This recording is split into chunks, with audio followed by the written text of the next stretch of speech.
मित्रों नमस्कार। मैं आपका भाई सुभाष चंद्र दुबे।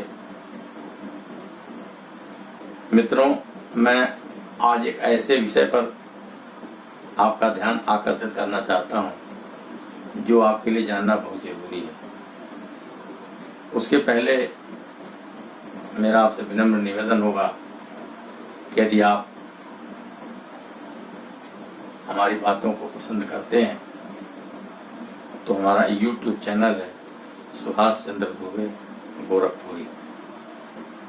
इसको सब्सक्राइब करें, लाइक करें। हमें भी अच्छा लगेगा, मेरा मनोबल बढ़ेगा और अपनी समझ से आपके हित में, जनहित में ज़्यादा ज्यादा अपनी बात रखने का प्रयास करूंगा। मित्रों, हमारे देश में बड़ी बड़ी विडंबनाएं होती रही हैं। सुन के दुख भी होता है और हंसी भी आती है। आपने सुना होगा जब हमारे देश में राजीव गांधी जी की सरकार थी केंद्र में, उसमें वित्त मंत्री हुआ करते थे श्री विश्वनाथ प्रताप सिंह। राजीव जी ने उनको उस मंत्रालय से हटा करके रक्षा विभाग का मंत्री बनाया था और विश्वनाथ प्रताप सिंह कुछ ही समय में एक अफवाह लेके निकल गए कि राजीव गांधी की सरकार ने बोफोर्स घोटाला किया है, लाखों करोड़ का घोटाला किया है। और ये इतना प्रचारित किया गया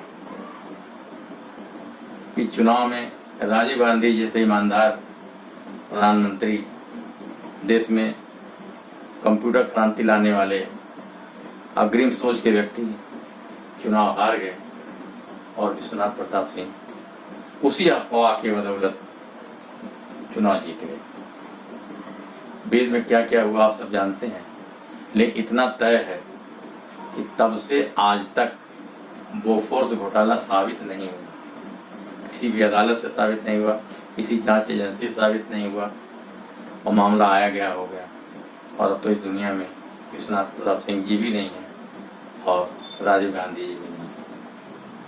ठीक उसी तरह का घोटाला या अफवाह या झूठे अफवाह फैलाए गए 2013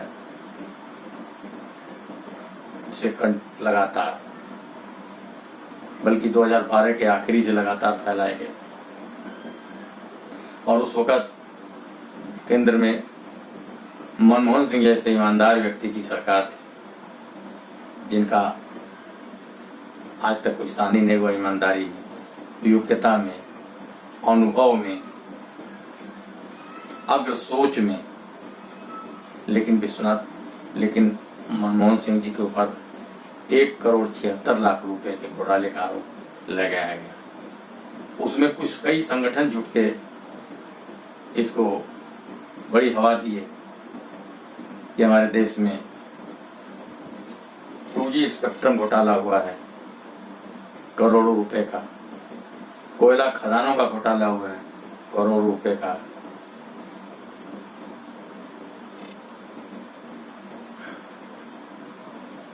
इस तरह से बहुत सारे आरोप लगाए गए, बहुत घोटाले लगाए गए और परिणाम यह हुआ कि 2014 के चुनाव में मनमोहन सिंह जी की सरकार बुरी तरह हार गई और प्रधानमंत्री के पद पर श्री नरेंद्र मोदी जी आरूढ़ हुए। अब मैं आपको उस घटना के विषय में बताना चाहता हूँ जो ये घटना हुई ही नहीं। 1,76,000 करोड़ का जो घोटाले की चर्चा हुई, वो घटना हुई ही नहीं। अगर हुई होती तो इस तरह का आरोप लगाने वाले नरेंद्र मोदी जी और उनकी पार्टी के लोग पिछले 6 साल से सत्ता में हैं, लेकिन आज तक साबित नहीं हुआ और अदालत में मुकदमे खारिज हो गए। मतलब ये आरोप ही झूठा लगाया गया था, लेकिन उस आरोप को वो आरोप लगाने वाले लोग आज किस स्थिति में हैं उसको समझ लीजिए। एक थे अन्ना हजारे, अहमदनगर महाराष्ट्र के रहने वाले अन्ना हजारे, फौज में एक ड्राइवर के पद पर थे। वो अपने अनशन के लिए मशहूर हैं। उन्होंने अनशन किया कि हमारे देश में जन लोकपाल बिल लाया जाए, ये जन लोकपाल बने और वो सबकी जांच कर सके। लेकिन 2014 के बाद अन्ना हजारे को Z+ की सिक्योरिटी मिल गई। अन्ना हजारे तब से शांत हैं, किसी लोकपाल की आवश्यकता नहीं। दूसरे इनके साथी थे, भारत सरकार की हर योजनाओं में कमी करते थे। महालेखा परीक्षक, जिनको CAG बोलते हैं, ये थे विनोद राय। विनोद राय मनमोहन सिंह सरकार की कोई ऐसी योजना नहीं रही जिसमें उन्होंने ये न कहा हो कि इसमें इतना घोटाला हुआ, इतने घोटाला हुआ। ये जाती हुई है। और 2014 के चुनाव के बाद जब से मोदी जी की सरकार आ गई, वो BCCI के अध्यक्ष बने हुए हैं। उन्हें 2014 से आज तक सरकार में कोई खोट नजर नहीं आया। तीसरे हैं, महिला बड़ी तेज तर्रार थी, दिल्ली पुलिस में अधिकारी थी, श्रीमती किरण बेदी। वो अन्ना टीम में गिनी जाती थी, अन्ना हजारे की टीम में। उन्होंने दिल्ली में चुनाव लड़ा। भारतीय जनता पार्टी ने उनको प्रधानमंत्री, वो मुख्यमंत्री के रूप में प्रस्तुत किया, लेकिन वो स्वतः चुनाव हार गए और उनको जो है उपराज्यपाल बना दिया गया। और वो उपराज्यपाल के पद पर संतुष्ट हैं। अब उन्हें किसी भी आंदोलन की, किसी भी जन लोकपाल की, किसी घोटाले की भनक नहीं लगती है। चौथे आदमी थे, अन्ना हजारे जी के बड़े शिष्य थे, बड़े कर्मठ थे। वो दिल्ली के मुख्यमंत्री बन गए, अरविंद केजरीवाल, जो अन्ना हजारे के बड़े खासम खास थे। वो पिछले 5-5.5 साल से दिल्ली के मुख्यमंत्री हैं। उन्हें न तो जन लोकपाल की जरूरत है, न तो मनमोहन सिंह के जमाने में जो उन्होंने 1,76,000 करोड़ का जो आरोप लगाया था, उस घपले से लेना देना है। तो दिल्ली के मुख्यमंत्री हैं। पांचवा आदमी थे स्वामी रामदेव। स्वामी रामदेव वैसे तो योग गुरु कहा जाता है, योग सिखलाते हैं। वो बहुत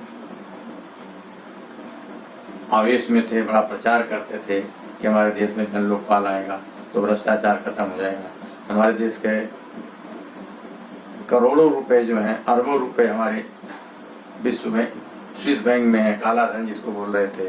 वो कह रहे थे कि काला धन अगर देश में आ जाएगा तो हर व्यक्ति मालदार हो जाएगा। लेकिन उनको, आपको ताज्जुब होगा कि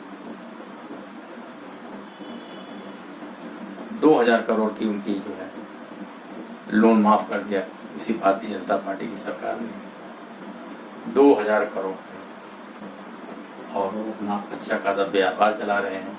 योग गुरु कम, बाबा रामदेव की जगह अब लाला रामदेव। उन्हें भारत सरकार के किसी भी योजनाओं में उन्हें बुराई नजर नहीं आती है, जबकि तब से कई योजनाओं को भारत सरकार ने, कई संस्थानों को भारत सरकार ने निजी हाथ में बेच दिया। फिर भी उनको जो है कोई चीज नजर नहीं आया और जो जहाँ है अपने अपने मस्ती में है।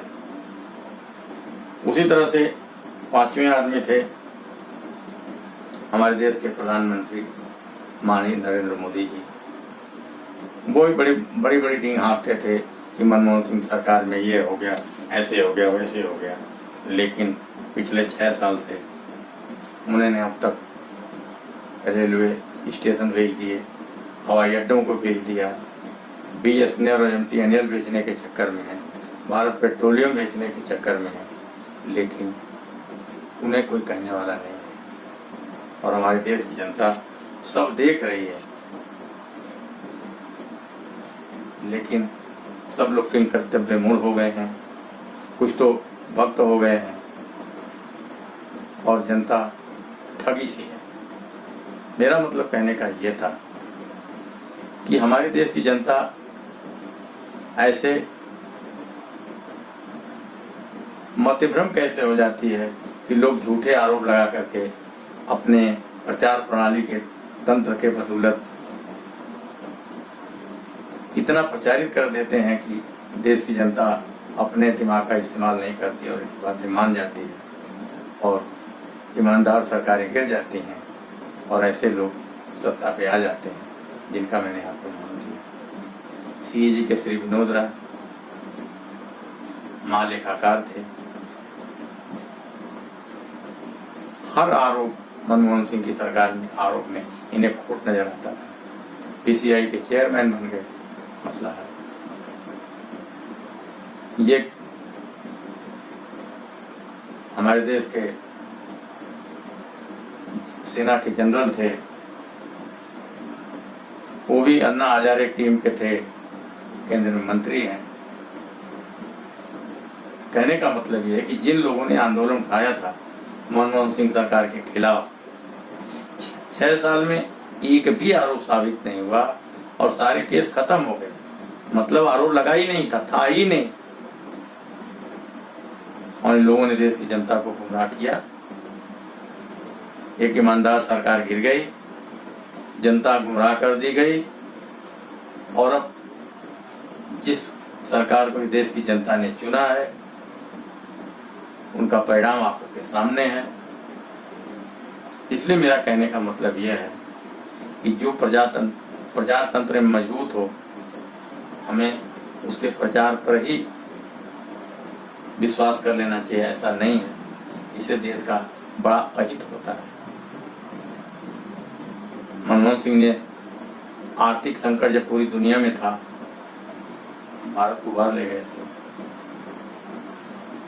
ईमानदारी का तो उनका कोई शान ही नहीं।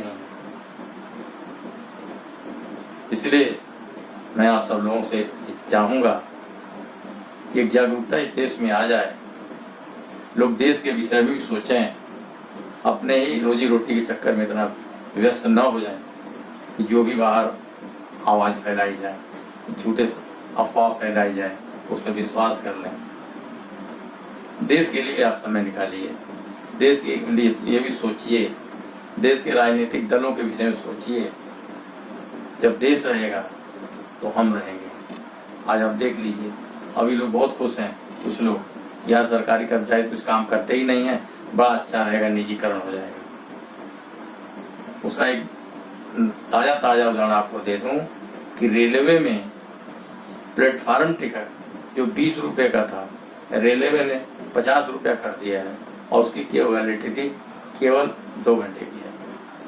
इसी तरह से ये निजी संस्थाओं में जब हमारे देश की संस्थान चले जाएंगे तो मनमाने तरीके से वो अपनी कीमत बढ़ाएंगे। अब सुनने में आ रहा है कि जैसे हवाई अड्डे पर आप जाते हैं, आधा घंटा पहले लाउंज में रहते हैं, उसका 200 रुपये के आसपास स्टेशन हवाई अड्डे की फीस लगती है। उसी तरह से रेलवे में भी आपको हवाई अड्डे रेलवे स्टेशन के अंदर जाएंगे तो आपको उसका भी आपको चार्ज देना पड़ेगा। आप टिकट लिए हुए ठीक है, लेकिन रेलवे स्टेशन पे जाएंगे, आधा घंटा 15 मिनट रुकेंगे तो आपसे रेलवे उसका भी अलग से चार्ज लेगी। इस तरह धीरे धीरे हर चीज का चार्ज होगा और सुविधाएं, जैसे जो किराया था, अब जो किराया बढ़े हुए हैं, अब तो स्पेशल, हर ट्रेन को स्पेशल के नाम पे कर दिया गया है। कोई सुविधाएं नहीं अलग हैं, लेकिन आपको हर तरह की सहूलियत समाप्त कर दी गई है। विकलांग है, अगर आप वरिष्ठ नागरिक हैं, आप वरिष्ठ नागरिक महिला हैं, आपको किसी भी तरह की रेलवे कोई सुविधा नहीं दे रही है। और स्टेशनों का हाल यह है इस वक्त कि तमाम स्टेशनों पर पानी तक नहीं है। कोई टीटी आपको बताने वाला नहीं है कि आपका टिकट कंफर्म हुआ कि नहीं हुआ। आप जो कुछ करना अपने तरफ से कीजिए, रेलवे शुल्क बढ़ाती चली जाएगी। उसी तरह से जितने अन्य संस्थान जो है निजी हाथों में बेचे जा रहे हैं, वो निजी संस्थान मुनाफा कमाने के लिए ज्यादा से ज्यादा आम जनता पे शुल्क रखेंगे और जो सुविधाएं आपको अब मिल रही हैं आप भूल जाइए कि उससे अच्छी सुविधाएं मिलेंगी। धन्यवाद, नमस्कार।